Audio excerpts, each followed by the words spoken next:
the conversations with Adi Shankaracharya and Mandan Mishra. Mandan Mishra, true to the Purva Paksh tradition, actually learned everything about Buddhism, if you like, and then critiqued it.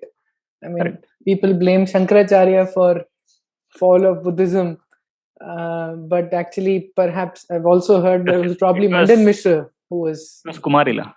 Kumarila has demolished already by the time Shankara came.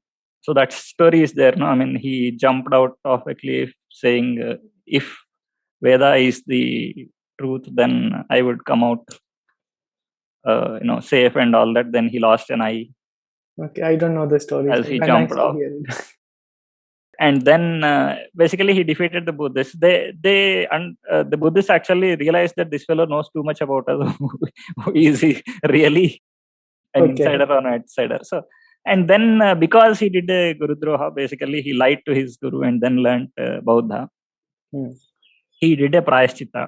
So he immolated himself with that in a slow process. By the time he went into the fire, that's when Shankara comes and he says, "I want to argue with you."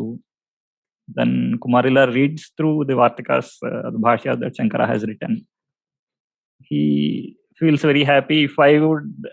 If I had not already gotten into this stage, I would have probably written my own commentary on what you have done. But now it's too late. So now you can go and argue with my disciple Mandana.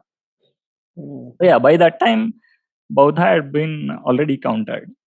Shankara did his own counter, but it's often attributed to him without his.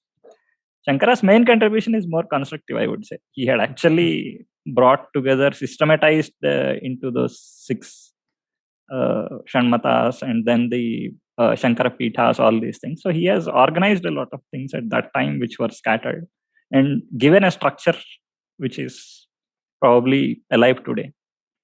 Okay.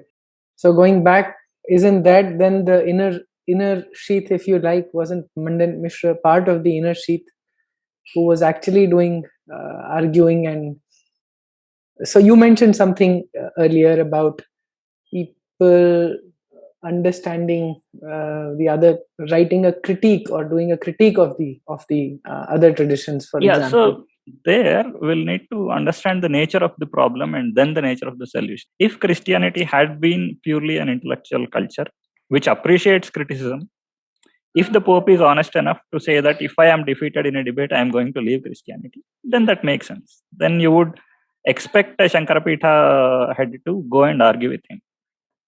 But the Abrahamics never have that honesty, right? I mean, they are not basically about truth. They are about faith and their proclamation of what they already know as truth.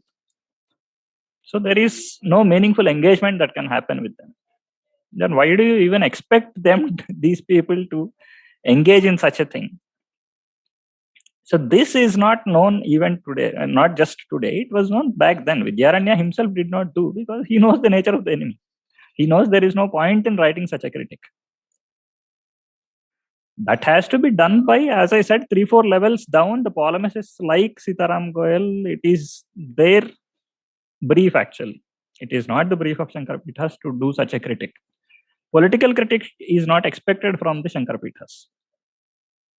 These are basically socio-political ideologies which need a political critic. Yeah, their worldview is coming. You need to understand that. For that, the knowledgeable people are required.